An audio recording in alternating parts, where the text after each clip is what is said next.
procreation. Excerpts from the novel of Nikki Charles titled The Mating.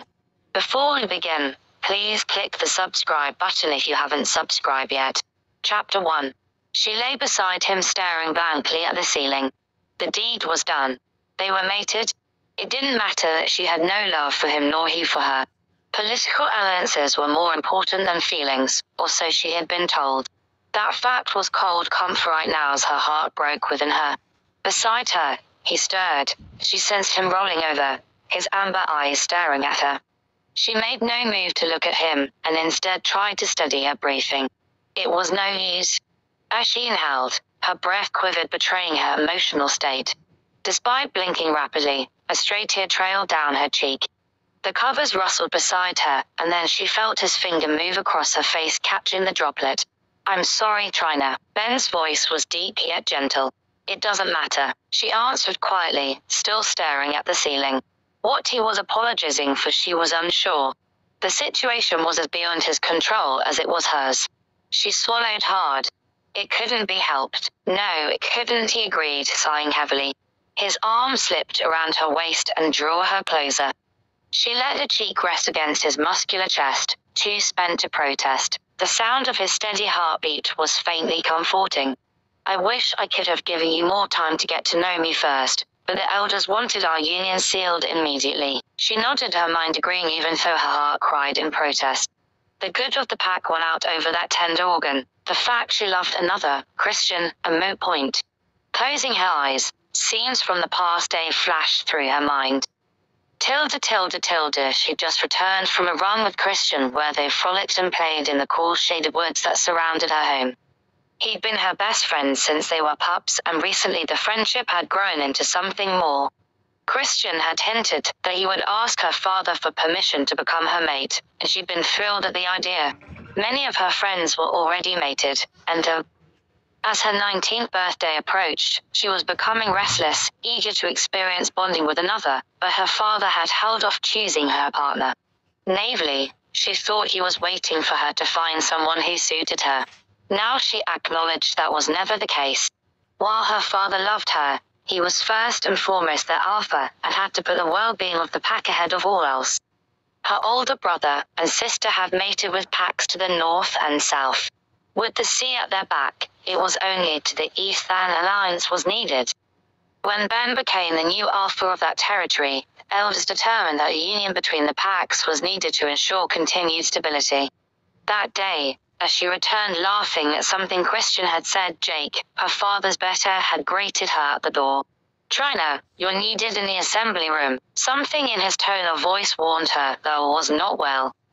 With a wave to her friend, she followed Jake, curious as to what could possibly require her presence. The assembly room was used on occasion for general pack meetings, but usually her father and the council of elders dealt with all important issues.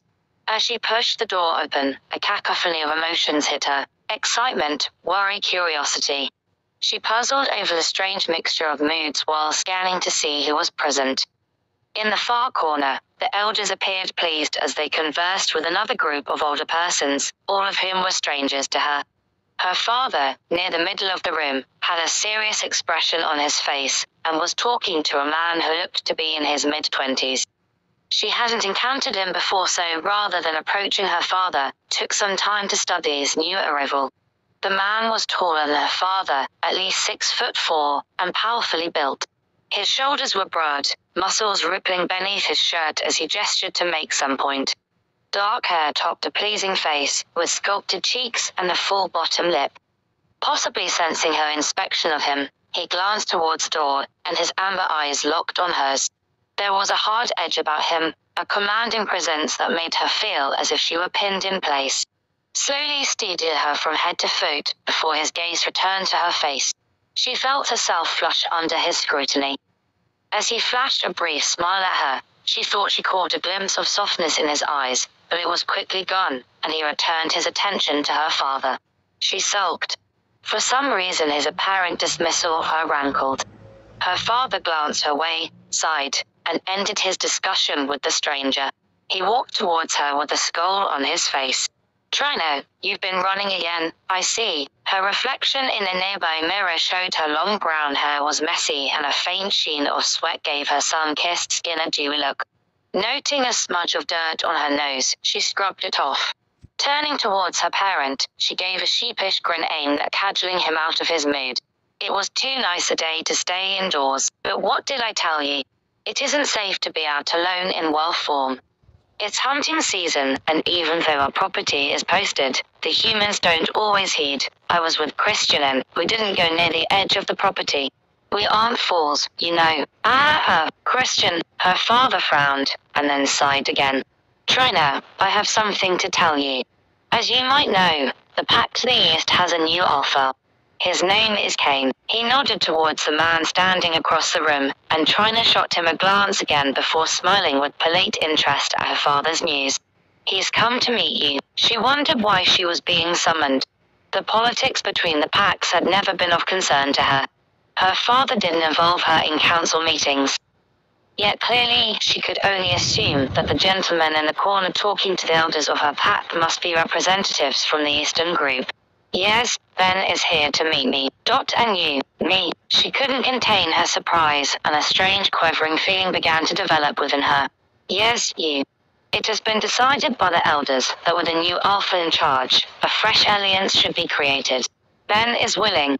He will be mated to you and our packs will continue to live in peace. Mated? To me. She knew her mouth was hanging open in shock.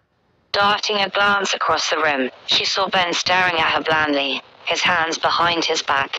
If her expression offended him, he didn't show it.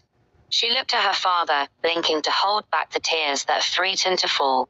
But what about Christian? I'm aware you've had your eye on him, but this is for the good of the pack. We need strong alliances so that we can guard against the human threat. And allied packs allow access between territories and increase the area in which we have to roam. He stopped speaking and placed a comforting hand on her shoulder. I know this is a surprise, but don't worry. Ben is a good man. He'll make you a fine mate. Her mouth had suddenly gone dry and she clenched her fists her sides. Was this how her sister had felt when she had found out she'd been betrothed to a male from the north? At the time, Trina had only been 12 and had been more excited about the festivities than concerned for her sister's feelings. Now the shoe was on the other foot, and she found the fit to be decidedly uncomfortable. Finding her voice, she began to protest. But that's the old way of thinking. Alliances aren't needed anymore. We've gone beyond pack wars. And as for the human threat, most don't even know we exist. In desperation, she began to toss out facts and opinions to counter the decree that had been delivered to her.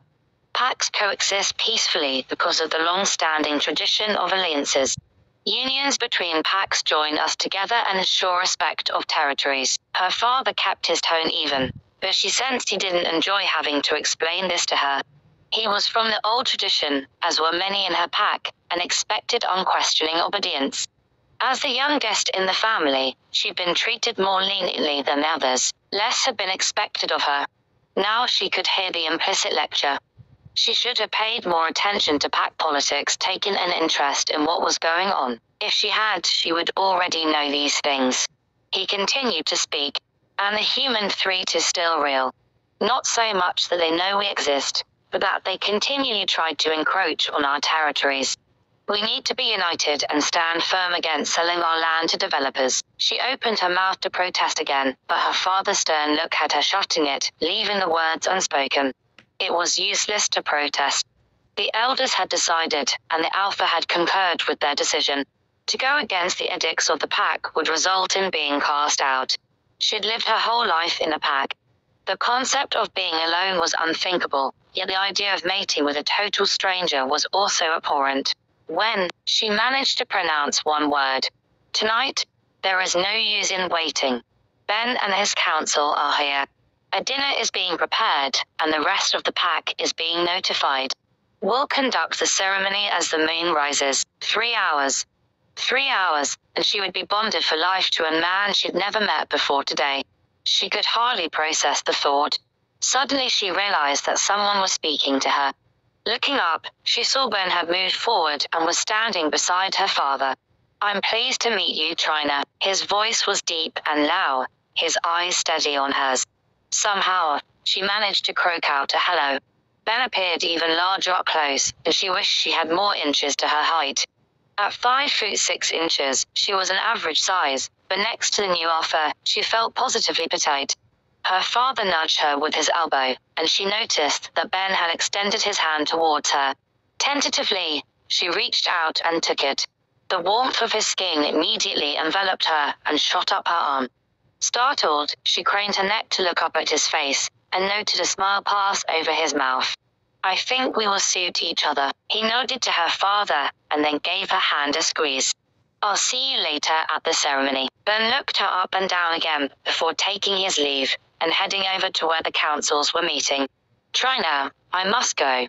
There's other business to attend today before the ceremony. Her father kissed her on the forehead, and gave her a gentle push towards the door, effectively dismissing her. Go and find Sarah.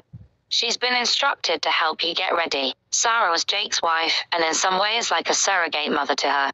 Hunters had killed Trina's own mother years ago, and her father had never taken another mate. She considered running away and going into hiding, but knew that wasn't possible. There was nowhere to hide that she couldn't be found, short of taking a car and driving off, yet even if she did, then what? She had no money to speak of, nowhere to go. The rest of the day passed in a blur. She tried to tell Sarah of her reservations but was shushed. It was for the good of the pack. Being mated to an alpha would give her status. He would take good care of her. The well-meant words swirled around her. She wanted to find Christian, to cry on his shoulder, and feel his arms around her offering comfort one last time, but that too had been denied her. It wouldn't be proper. There was no time. Were these actual reasons or just excuses? Either way, the result was the same. 3 hours later, she was seated at a table beside a man she didn't know. As she looked around, her heart thudding heavily in her chest, she noted that the whole had been decorated with 4 flowers, and the best china set out. Lining close, adorned the tables and various dishes of meat and vegetables, rolls and salads appeared. It always amazed her how Sarah could pull a meal together for a small army on a moment's notice. No doubt, the food was delicious, but she merely moved about her plate, unable to manage even a bite. Well wishes from her pack members were given, followed by speeches from the elders, and then the bonding ceremony began. Ben escorted her to the front of the room, and words were spoken which she didn't even hear, let alone comprehend. Worst of all were the agonized looks exchanged with Christian, who stood across the room as the final vows were spoken, and her wrist was bound with Ben's by a ceremonial leather rope. Tied together, Ben led her from the hall to one of the guest cabins that were located not far from the main house where the alpha resided. He hadn't spoken directly to her since their initial meeting, and she cast sidelong glances up at him as they walked across the moonlit lawn. Should she say something to break the silence? Her thoughts raced for an appropriate comment, but none came to mind. Banal talk about the weather seemed ridiculous under the current circumstances. She was too nervous to come up with anything else. It was not in the nature of an alpha to be unkind to a member of the pack unless they flaunted his authority, and she hoped Ben would be considerate of her. If it was Christian, it would be different. She had feelings for him. The thought of being with Christian excited her, while the idea of being with Ben only made her stomach muscles clench. The cabin loomed in front of them. Situated at the edge of the forest with trees all around, it gave the impression of seclusion. It was made of logs, and had a weathered look from years of exposure to the elements, but was still well maintained, with a solid stone chimney, shuttered windows, and a small porch. Ben pushed the door open and gestured for her to enter, following close behind since their wrists were still tied. He shut the door and flicked on the lights, illuminating the room that featured a small kitchenette, eating area and a sofa in front of a fireplace. There was a door to the left that led to a bedroom and a small bathroom. Well, Ben spoke, causing her to jump. First order of business would be to remove this, wouldn't you say? He held up their joined wrists, and she nodded in agreement. Pulling a jackknife from his pocket, he cut the rope, letting it fall to the ground. Immediately, she pulled her arm away and rubbed her wrist. It wasn't really sore, The tie hadn't been tight, but the leather had still chafed, and the enforced proximity had been uncomfortable. Ben was also rubbing his wrist. "We have a similar reaction to being imprisoned, I see." He nodded towards the action of her hands. "Yes." She wasn't sure what else to say. Silence stretched between them. Ben rubbed his neck and stared around the room. Did he find the situation as unnerving as she did?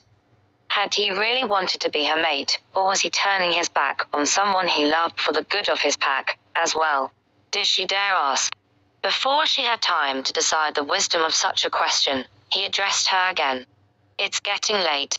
Would you like to use the bathroom first?" "All right." She could feel his gaze boring into her back as she walked away, and she forced herself to keep her pace at a normal speed despite wanting to run from the room. As she passed through the bedroom, she noted that someone had made up the bed, and her nightgown was lying near the foot. Snagging it in her hand, she entered the bathroom and closed the door. Relief washed over her, and she slumped against the panel. For a few minutes, at least, she would have some privacy, and be free of Ben's presence. It wasn't that he was displeasing to look at. In other circumstances, she would have admired his physique, and his manner towards her had 14 been polite, if a bit distant, so there was nothing she could complain about in that regard. The problem was that Ben wasn't Christian. Her stomach clenched again, and once more she thought of escaping, but where? She couldn't survive without a pack. Wolves were social animals. To be an outcast was an unthinkable fate. Besides, she'd have nowhere to live, no means of support, and then there was always the fear of detection. It hadn't happened in years, but that wasn't to say that if a lichen became careless someone couldn't put the clues together. Caution was drilled into a liken's head from the moment of birth, and all had a fear of being hunted down. No, she couldn't leave. Staring at her reflection in the mirror, she undid the simple French braids Sarah had fashioned for the ceremony. Her green eyes seemed wider, and a deeper shade than normal, contrasting with her unusually pale complexion. Faint lines of tension showed on either side of her mouth, and her jaw ached from being tightly clenched. As a matter of fact, her whole person was tense. Hoping a hot shower would help, she turned on the taps, tripped and stepped into the stall. The pounding water beat down on her body, the white noise and rising steam creating a temporary cocoon. She closed her eyes and forced herself to relax, letting her mind drift back to the afternoon when she and Christian had been running together. A smile drifted across her face at the memory.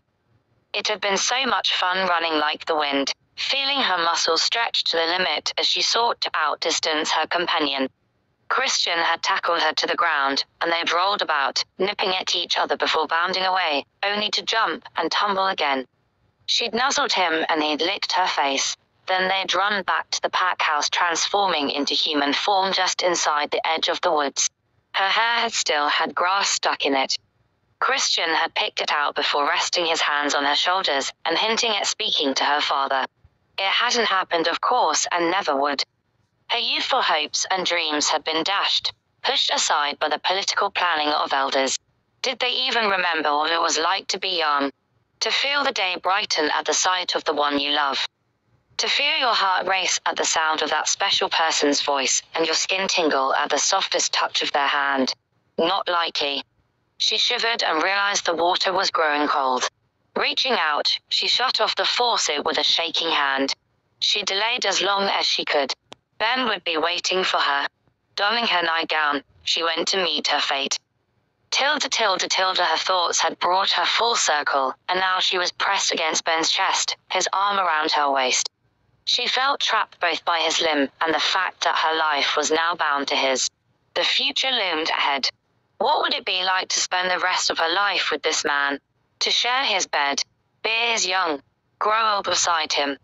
Did he like to run in the forest, or would he be too busy with his duties as after to spend time with her? And who were the members of his pack? She'd have to leave her friends and family behind. Her new position as his mate would guarantee her respect, but would anyone be her friend, or was she destined for a lonely existence? Fear and doubt tumbled through her mind as she fell into a restless sleep. Procreation.